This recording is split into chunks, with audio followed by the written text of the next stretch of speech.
शुरुआत करते हैं।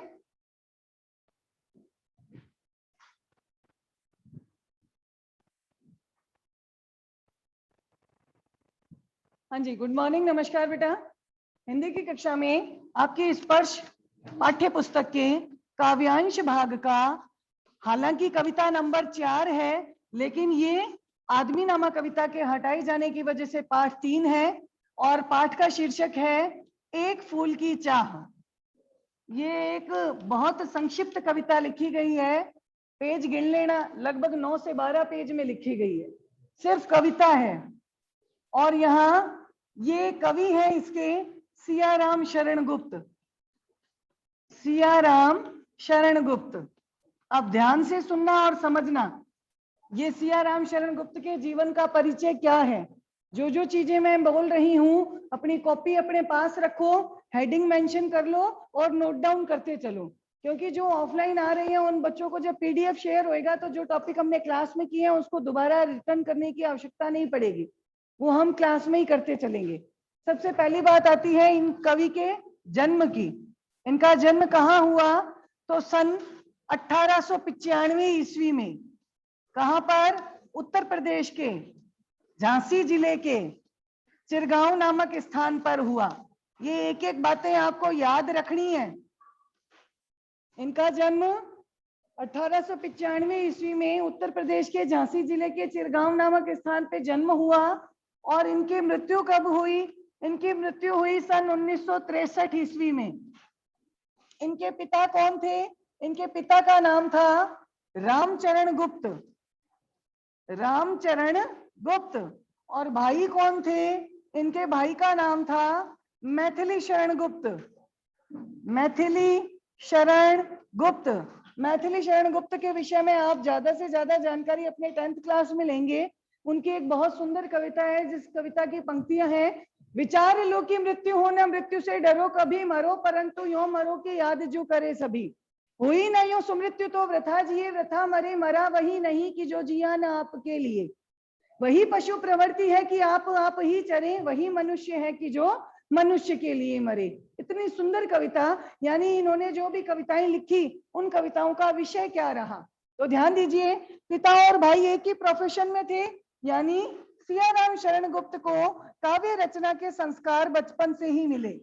काव्य रचना के जो संस्कार थे, जो गुण थे, वो बचपन से ही मिल गए थे, ठीक है। और बचपन से मिलने के कारण ही इन्होंने भी कविता लेखन चुना। और कविता लेखन लिखते समय इन्होंने जो कविताएं लिखी, उन कविताओं का स्वरूप क्या था, तो कविताओं का स्वरूप था कथात्मक। कथात्मक का क्या अर्थ होता है, कथात्मक का अर्थ होता है कहानी के रूप में। सारी जो कविताएं लिखी वो कहानी के रूप में चली। यहाँ पर बेटा राइटिंग वर्क मैं आपके बराबर कर रही हूँ, तो ऐसा नहीं होना चाहिए कि अरे मैडम मैं आपसे बहुत पीछे रह गया या पीछे रह गई, क्योंकि मैं खाली बोल नहीं रही, साथ साथ में वही पॉइंट्स लिख रही हूँ जो आपको भी अपनी कॉपी में मेंशन करने हैं। इसलिए मेरे साथ बने रहें, पीछे ना रहें।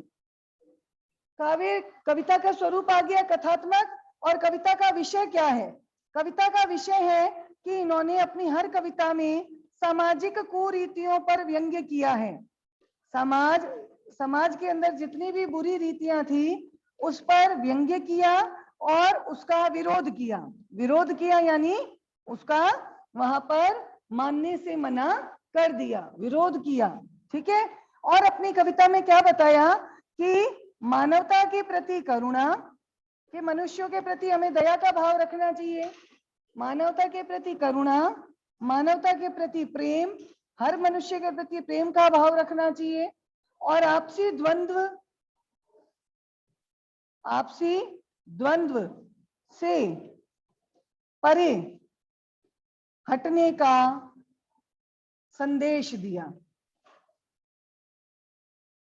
कि आपस में चाहे कितने भी मतभेद हो, उन सारे मतभेदों को, उन द्वंद्व को हटा दो।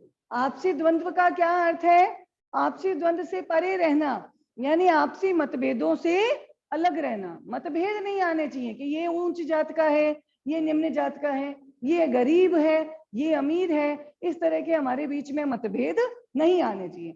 है तो एक कॉमन पर्सन, तो कॉमन पर्सन होने के नाते वो भी हमारी तरह ईश्वर ने ही भेजा है, हमें सभी के प्रति करुणा और प्रेम की भावना रखनी चाहिए। आ गई बात समझ में? इनके प्रमुख रचनाएं कौन सी हैं? तो यहाँ पे लिख रही हूं इनकी रचनाएं 3 या 4 हमें हमेशा याद रखनी है। सबसे पहली रचना है मौर्य विजय, दूसरी आर्द्रा, तीसरी पाथेय, चौथी मृण्मयी। ये 4 रचनाओं के नाम हमें लिख लेने हैं। कई बच्चे सिर्फ ब्लैक बोर्ड की तरफ मुझे देख रहे हैं या अपने आसपास के बच्चों के चेहरे देख रहे हैं, यानी वो अपना नुकसान कर रही हैं, अपना समय बर्बाद कर रही हैं। जब काम देखने की बारी आएगी तब फिर वो ना केवल अपना सिर और आंखें झुकाएंगे बल्कि मार भी खाएंगे। तो यहाँ इनकी प्रमुख रचनाएं ये सारी आ गई। इन रचनाओं में इन्होंने कौन सी भाषा काम में ली? तो भाषा के रूप में अगर देखा जाए तो इनके भाषा थी शुद्ध खड़ी बोली हिंदी। ये क्वेश्चन आपके एमसीक्यूज में आ सकते हैं। शुद्ध खड़ी बोली हिंदी। इसके अलावा संस्कृत शब्दों की बहुलता, संस्कृत शब्दावली काम में ली गई है, शब्दावली काम में ली गई है। इनकी भाषा में शुद्ध खड़ी बोली हिंदी के अलावा संस्कृत शब्दों की शब्दावली काम में ली गई है। इधर आ जाओ, हाँ यहाँ आ जाओ। शुद्ध खड़ी बोली हिंदी के अलावा संस्कृत भाषाओं की शब्दावली काम में ली गई है। ठीक है, अब बात आती है हमारी कविता के परिचय की।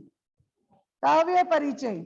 काव्य परिचय में क्या बताया है कि काव्य परिचय में बताया है स्वाधीन भारत में भी, स्वाधीन भारत में भी छुआछूत की समस्या, छुआछूत अनटचेबिलिटी, छुआछूत की समस्या व्यापक है, व्यापक है।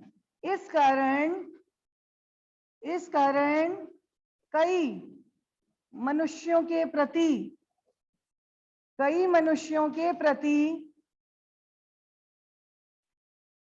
भेदभावपूर्ण और अमानवीय बर्ताव किया जाता है, अमानवीय बर्ताव किया जाता है।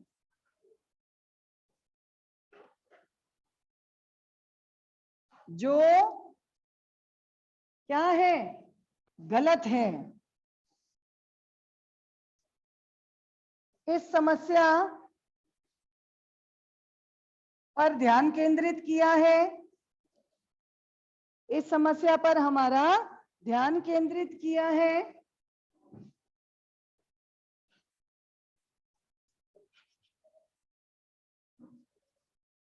और इसको दूर करने के लिए, इसे दूर करने के लिए हमें प्रेरित किया है, हमें प्रेरित किया है। तो यहाँ कवि का परिचय आ गया, यहाँ कविता का परिचय आ गया। अब बात आती है हमारी कविता की। कविता में क्या पंक्तियां हैं ब्लैक बोर्ड पे लिखी जा रही हैं, ध्यान से देखना, सुनना और समझना। एक एक वर्ड का मीनिंग भी लिखा जाएगा। उद्वेलित कर अश्रु राशियां, उद्वेलित कर अश्रु राशियां। अगली लाइन है हृदय चिता धधकाकर, हृदय चिता धधकाकर।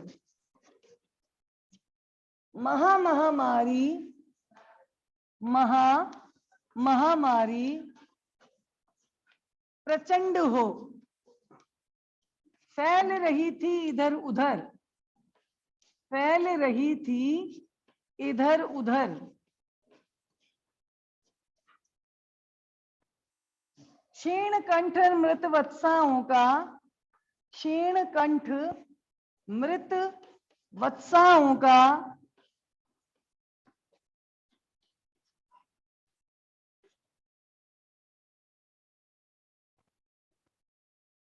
लिख लिया। क्षीण कंठ मृत वत्साओं का करुण रुदन दुर्दांत नितांत।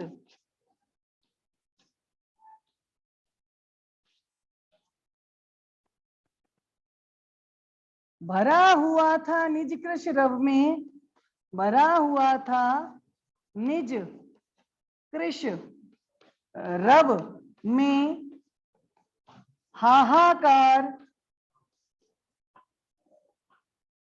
अपार अशांत। जिनके पास बुक्स है एक बारी मेरी ये लाइनें मिला लेना कि यहाँ सही लिखा गया है या नहीं। जिनके पास बुक है पोइट्री की ये लाइनें एक बारी मिला लेना कि ये सही है कि नहीं। यस प्रखर, गुड मॉर्निंग बेटे। Hello, good morning ma'am. हाँ बोलो। मैम आपकी वीडियो बहुत ज्यादा ब्लर आ रही है और मैम आपकी वॉइस और आपकी पिक्चर भी एकदम ऐसे डगमगा रही है मैम, बिल्कुल क्लियर नहीं आ रहा। क्लियर नहीं आ रहा?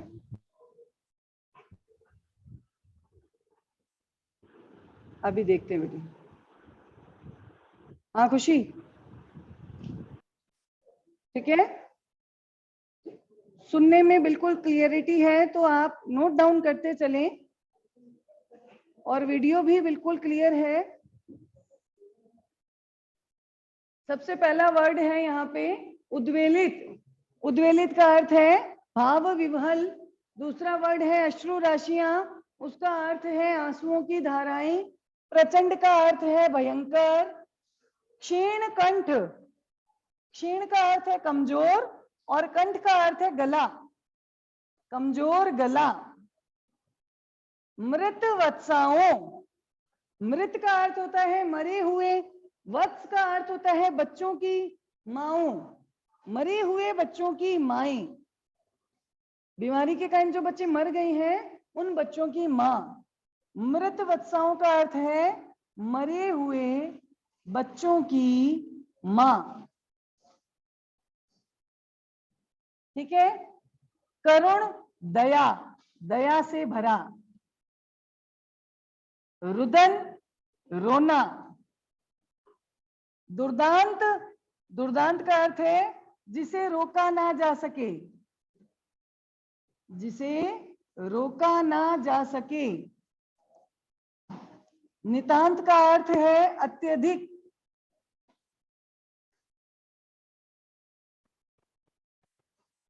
निज कृश रव, निज का अर्थ है अपना, कृश रव का अर्थ है कमजोर स्वर, कमजोर स्वर या कमजोर आवाज।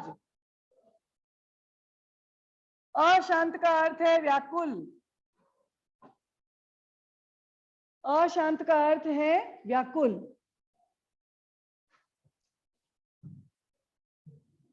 देखो सबसे पहला उद्वेलित, भाव विवहल यानी बेचैन।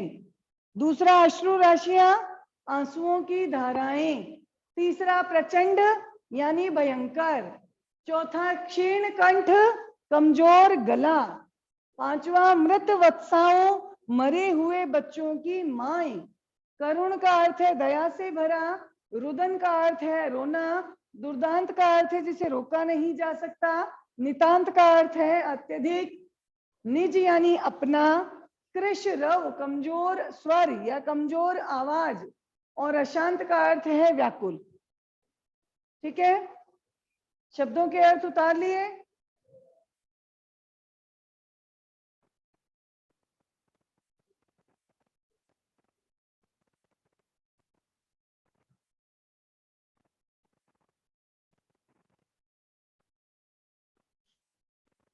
उतार लिए सभी ने? दोबारा से देखिए। उद्वेलित भाव विवहल, अश्रु राशियां आंसुओं की धाराएं, प्रचंड यानी भयंकर, क्षीण कंठ कमजोर गला, मृत वत्साएं बने हुए बच्चों की मां, करुण यानी दया से भरा, रुदन यानी रोना, दुर्दांत यानी जिसे रोका नहीं जा सकता, नितांत यानी अत्यधिक, निज यानी अपना, कृश रव यानी कमजोर स्वर, अशांत यानी व्याकुल।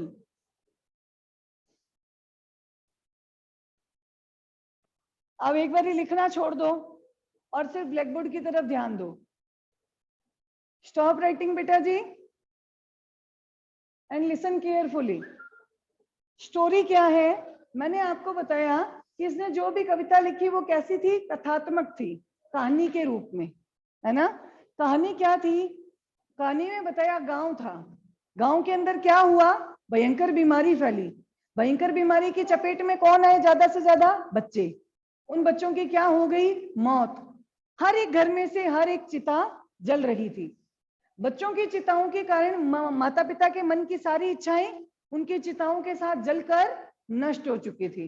अब जिस जिस घर में मौत हुई थी उस घर में क्या हुआ? जो माई थी उनका रुदन हो रहा था, रो रही थी। वो रुदन कैसा था? करुण था। करुण का क्या अर्थ है? दया से भरा हुआ। और दुर्दांत था, यानी जिसे रोका ही नहीं जा सकता। रोक सकते हैं क्या? जिस माँ ने अपने बच्चे को खो दिया हो उसे रोने से रोका जा सकता है क्या? नहीं। इतना रुदन वहां चल रहा है और इतना रोई है माई जिसकी वजह से उनका जो गला है वो क्या हो गया? चौप हो गया, कमजोर पड़ गया, आवाज दब गई। ठीक है, लेकिन उनकी उस दबी हुई कमजोर आवाज में भी हाहाकार भरा था। हाहाकार यानी भयंकर विलाप, भयंकर विरोध भरा था। किसके खिलाफ? महामारी के खिलाफ, जिसने उनके बच्चों को नष्ट कर दिया। ठीक है, ऐसी ही एक बच्ची थी जिसका नाम था वहां पर सुखिया। क्या नाम था? सुखिया। वो भी बहुत बीमार हो गई थी।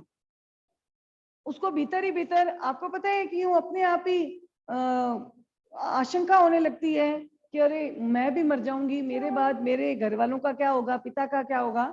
तो उसकी माँ नहीं थी, सिर्फ पिता ही थे। तो उसने सोचा कि अगर मैं मरने से बचना चाहती हूँ तो यहाँ गांव में एक बहुत बड़ा मंदिर है, माता जी का मंदिर है, और उस माता के चरणों में चढ़ाया हुआ फूल अगर मुझे मिल जाए तो उस फूल को मैं अपने ऊपर स्पर्श करवाऊंगी और मैं जो मेरी बीमारी है उससे मुक्ति पा लूंगी। लेकिन समस्या क्या है उस गांव में? छुआछूत की।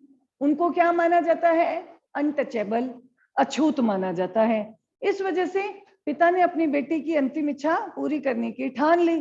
पिता चल दिया, प्रसाद खरीदा और मंदिर में प्रवेश कर चुका था। मंदिर में पंडित जी को प्रसाद पकड़ाया। पंडित जी ने वो प्रसाद माता के चरणों में अर्पित करके उनके चरणों का जो फूल था वो प्रसाद के साथ वापस रिटर्न कर दिया। वो लेकर के मंदिर के मुख्य द्वार तक पहुंचने ही वाला था, तभी कुछ लोगों की उस पर नजर पड़ी और हाहाकार मच गया। क्या? कि अरे ये अछूत मंदिर में कैसे आ गया। उस व्यक्ति को न केवल पकड़ा गया, घेर करके उसको खूब मारा पीटा गया। 7 दिन के लिए उसे जेल दे दी गई। जेल की सजा के साथ उसको 3 दिन के रिमांड पे रखा गया, उस पे जुर्माना लगा दिया गया। अब घर में कौन था उसके? एक अकेली बच्ची जो खुद बीमार थी और जिसकी देखरेख पिता ही कर रहे थे। अब उसके घर में कोई भी नहीं था जो उसकी देखरेख कर सके। इन 7 दिनों के बीच में क्या घटित हुआ कि जब वो पिता 7 दिन के कारावास की सजा को भोग करके वापस अपने घर की तरफ जाता है तो चलना तो चाहता है आगे की तरफ, लेकिन उसको एक अज्ञात भय पीछे धक्का दे रहा होता है, यानी उसके पांव आगे नहीं बढ़ रहे। उसको भीतर ही भीतर एक डर लग रहा है। क्या डर लग रहा है? कि जब घर के भीतर जाता है, आगे देखता है तो घर में कोई भी नहीं है। कहाँ गई बच्ची? क्या हुआ उसका? तो पता चलता है गांव के ही उसके कुछ नजदीकी और जानकार लोगों ने उस बच्ची की मौत के बाद उसको अर्थी पर डाल करके और उसकी अर्थी शमशान पहुंचा दी और शमशान में भी उसकी चिता को आग लगा दी गई। अब वो फूल सी बच्ची जो थी वो चिता की आग में दधक रही थी, यानी मौत हो चुकी थी। अंतिम समय में पिता जो है अपनी बच्ची को अपने गले से नहीं लगा पाया, उसको अपनी गोद में नहीं ले पाया। ये दुख उस पिता को अंदर ही अंदर और ज्यादा दुखी कर रहा था। वो भागा भागा शमशान की तरफ गया भी, तब तक उसकी बच्ची राख के ढेर में बदल चुकी थी। यानी एक पिता की मन की इच्छाएं उसकी मन में ही रह गई और एक बच्ची जो अपनी अंतिम इच्छा अपने पिता के द्वारा पूरी करवाना चाहती थी वो भी पूरी नहीं हो पाई और वो बच्ची भी मृत्यु का ग्रास बन गई। किस समस्या के कारण? अछूत छुआछूत की समस्या के कारण। ठीक है, तो पहला जो पद्यांश है उसके मैंने आपको मीनिंग लिखवा दिए हैं। अब इसको कहानी से जोड़ते हैं। क्या कहानी है? सबसे पहले बीच की जो दो लाइनें हैं, 3rd और 4th, उसका अनुवाद लेंगे हम। क्या कहते हैं देखो, महामारी एक बहुत बड़ी भयंकर प्रचंड बीमारी, ठीक है, फैल गई थी। कहां पर? इधर उधर गांव के हर एक क्षेत्र में, कि एक बहुत बड़ी भयंकर बीमारी जो है वो गांव के हर एक क्षेत्र में फैल गई थी, जिसकी चपेट में कौन आए? बच्चे। और बच्चों की क्या हो गई? मौत। बच्चों की मौत होने की वजह से उद्वेलित कर घर के हर व्यक्ति के मन के भाव जो है बेचैन हो गए, वो भाव विवल हो गए। हर एक व्यक्ति अश्रु राशियां और भाव विवलता के कारण उनकी आंखों में आंसुओं की धाराएं गिर रही थी, क्योंकि हृदय चिता ददकाकर, क्योंकि उनकी हृदय रूपी मन रूपी चिताएं जो है वो ददक रही थी, जल रही थी। अर्थात बच्चों की चिताओं के साथ उन लोगों की मन की इच्छाएं भी नष्ट हो गई थी, जल गई थी। समझ रहे हो हुआ क्या? तो बता रही है, मरे हुए बच्चों की जो माएं थी, मृत वत्साएं, मृत वत्साओं का रो रो कर कमजोर गला हो गया था। गला एकदम उसमें से आवाज निकलनी बंद हो रही थी, फिर भी माएं रोई जा रही थी। और इन माओं के जो रुदन था, रोना था, वो दया से भरा हुआ था और इतना करुण था, इतना अत्यधिक दुखी करने वाला था, जिसको रोका नहीं जा सकता था। यानी जिस बच्चे को खो दिया उस माँ को रोका जा सकता है क्या रोने से? नहीं। तो माओं का जो रुदन था वो इतना दया से भरा हुआ था कि उसको रोकने पर भी रोका नहीं जा सकता था। लेकिन फिर भी उनके अपने इस कमजोर आवाज में भी एक भयंकर विलाप था। अपार यानी भयंकर या बहुत अधिक विलाप था। किसके खिलाफ?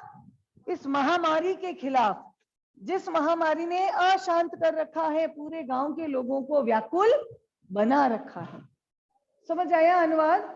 कि हमने बताया गांव के हर एक क्षेत्र में एक बहुत भयंकर बीमारी फैली हुई थी, जिसकी वजह से हर एक घर में से बच्चे की मौत हुई और बच्चे की मौत की वजह से वहां के हर व्यक्ति भाव विवल होकर आंसुओं की धाराएं बहा रहे थे और बच्चों की चिताओं के साथ साथ हर व्यक्ति की मन की इच्छाएं भी ददक रही थी, जल रही थी, नष्ट हो गई थी। जिन जिन बच्चों की मौत हुई उन मरे हुए बच्चों की माओं का रोना जारी था, जिसकी वजह से उनका गला भी रुक रहा था, कमजोर पड़ गया था और उनका रोना इतना दया से भरा हुआ था कि जिसे रोका भी नहीं जा सकता था।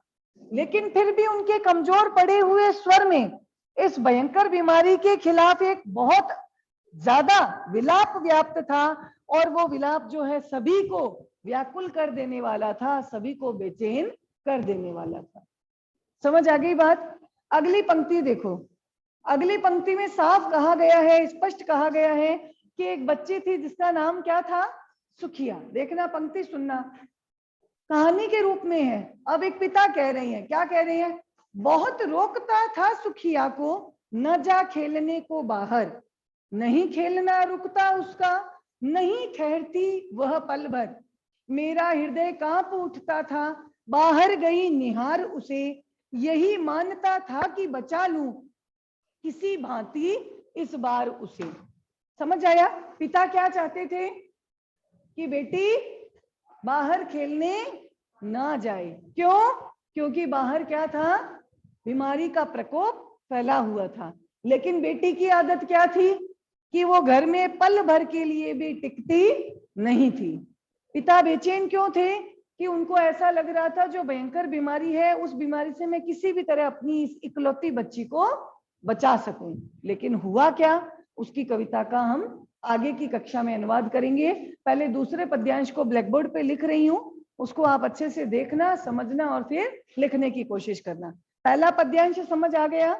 गांव में प्रचंड बीमारी थी, प्रचंड बीमारी की वजह से बच्चों की मौत हो रही थी। हर एक घर में से बच्चे की मौत की वजह से वहां के जो लोग थे वो व्याकुल हो गए थे, भाव विवल होकर आंसुओं की धाराएं उनकी प्रवाहित हो रही थी और बच्चों की चिताओं के साथ हर व्यक्ति की मन की इच्छा भी ददक रही थी। मरे हुए बच्चों की माओं का रोना जारी था, जिसकी वजह से उनके गले की आवाज भी रुक रही थी। उनके रोने में इतनी दया भरी हुई थी कि जिसे रोका नहीं जा सकता था।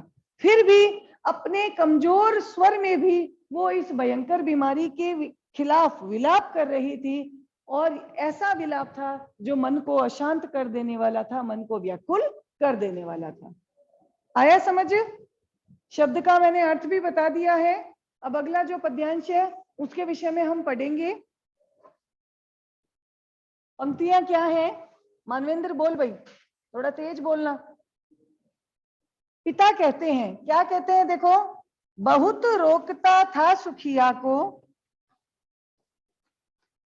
सुखिया को, ना जा खेलने को बाहर, ना जा खेलने को बाहर। आगे,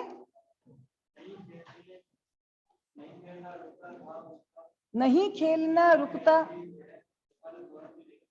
नहीं खेलना,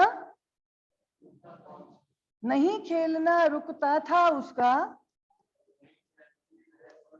एक मिनट, नहीं ठहरती थी वह पल भर, मेरा हृदय कांप उठता था,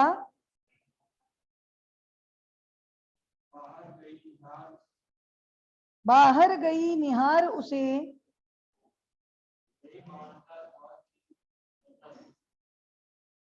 यही मान्यता था,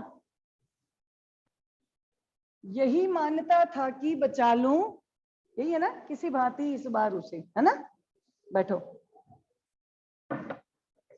यही मान्यता था कि बचा लूं, मान्यता था कि बचा लूं किसी भांति इस बार उसे।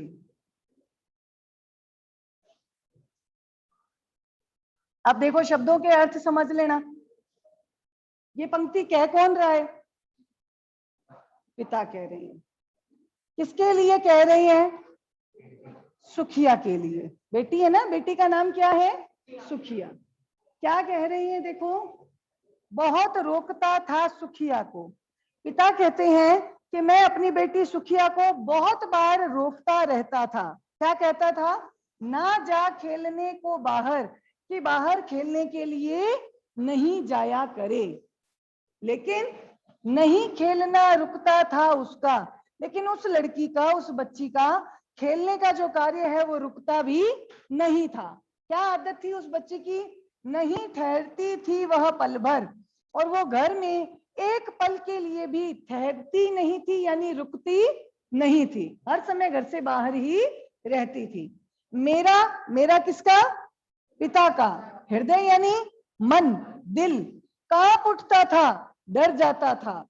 बाहर गई निहार उसे, निहारना यानी देखना, बाहर खेलते हुए उसे देखकर पिता का जो हृदय है वो भीतर ही भीतर कांप जाता था, भयग्रस्त हो जाता था, डर जाता था। और पिता क्या सोचते थे? पिता कहते हैं सिर्फ यही मानता था कि बचा लूं, मैं अपनी बेटी की रक्षा कर लूं, किसी भांति किसी भी तरह इस बार उसे यानी सुखिया को इस बार फैली हुई महामारी से किसी भी तरह से मैं बचाने की कोशिश कर लूं। मेरे मन में बस यही बात चलती रहती थी। समझ आया? तथात्मक है ना, अपने आप इसकी कहानी अपने आप बयान हो रही है, हमें ज्यादा इसका ट्रांसलेशन करने की आवश्यकता नहीं है। किसी भांति का अर्थ है किसी भी तरह से बचा लूं यानी रक्षा कर लूं, निहार कर यानी देख कर, कहां पर? बाहर उसे खेलते हुए, कहां उठना? डर जाना, भयग्रस्त हो जाना। ठीक है, तो पिता क्या कहते हैं? देखो, मैं अपनी बेटी सुखिया को बाहर जाने से बहुत बार रोकता था और कहता था कि खेलने के लिए बाहर नहीं जाया करे, लेकिन उसकी खेलने की क्रिया रुकती ही नहीं थी, क्योंकि वो पल भर के लिए भी घर में ठहरती नहीं थी। मेरा हृदय जब उसे बाहर खेलते हुए देख लेता था तो भीतर ही भीतर कांप जाता था, डर जाता था, भय से ग्रसित हो जाता था, और मैं सिर्फ एक ही उपाय सोचता रहता था कि किसी तरह मैं अपनी बच्ची को इस बार फैली हुई बीमारी से बचा सकूं, उसकी रक्षा कर सकूं। समझ आया? 9th class? कहीं कोई डाउट नहीं है ना? अच्छे से समझ आया? आज हमने 2 पद्यांशों का अनुवाद किया, कल हम 3 का करेंगे, 3 पद्यांशों का करेंगे। लेकिन आपका वर्क क्या है? आप इसको मेंशन करोगे। शब्दों के अर्थ मैंने बता दिए, फर्स्ट वाले में ज्यादा है, सेकंड वाले में ज्यादा नहीं है। कांप उठना, डर जाना, भयभीत हो जाना, निहारना, देखना, किसी भांति, किसी भी तरह, 3 ही लिखने हैं। पहले हेडिंग आती है संदर्भ। प्रस्तुत पंक्तियां स्पर्श की पाठ्य पुस्तक के काव्यांश भाग के पाठ 3 एक फूल की चाह से ली गई है, जिसके कवि सियाराम शरण गुप्त है। ठीक है। प्रसंग क्या है? पहले पद्यांश में उन्होंने गांव में भयंकर फैली महामारी के कारण जो दृश्य छाया हुआ है उसकी ओर हमारा ध्यान आकर्षित किया है। दूसरे पद्यांश में पिता ने अपनी पुत्री सुखिया के प्रति अपने मन की चिंता अभिव्यक्त की है। यही है। कर लोगे? अनुवाद समझ आ गया तो अपनी लैंग्वेज में इन दोनों पद्यांशों का ट्रांसलेशन कर लेना। ठीक है। कविता की भाषा कौन सी है? भाषा शुद्ध खड़ी बोली हिंदी है, अभी लिखवाया था। और बीच बीच में कैसे शब्द है? भांति, निहारना, कांपना, उद्वेलित करना, ये है संस्कृत के शब्द। ठीक है। तो 9th क्लास अभी ये दोनों पद्यांश आपको समझ आए होंगे। बाकी के पद्यांशों का हम कल की कक्षा में अनुवाद समझेंगे और करेंगे। बहुत लंबी कविता है, ज्यादा समय लगेगा, लेकिन आप लोग अगर क्लास में अटेंटिव रहोगे तो आसानी से समझ आ जाएगा और हमें फिर इसका ट्रांसलेशन भी आसानी से करने में सुविधा रहेगी। ठीक है। नहीं तो इतना सारा वर्क आएगा, रहीम वाला चैप्टर भी पढ़ा है तो खूब सारा वर्क हो जाएगा जो हमें परेशानी देगा। ठीक है। तो धन्यवाद। कक्षा 9 आज की कक्षा में इतना पर्याप्त है।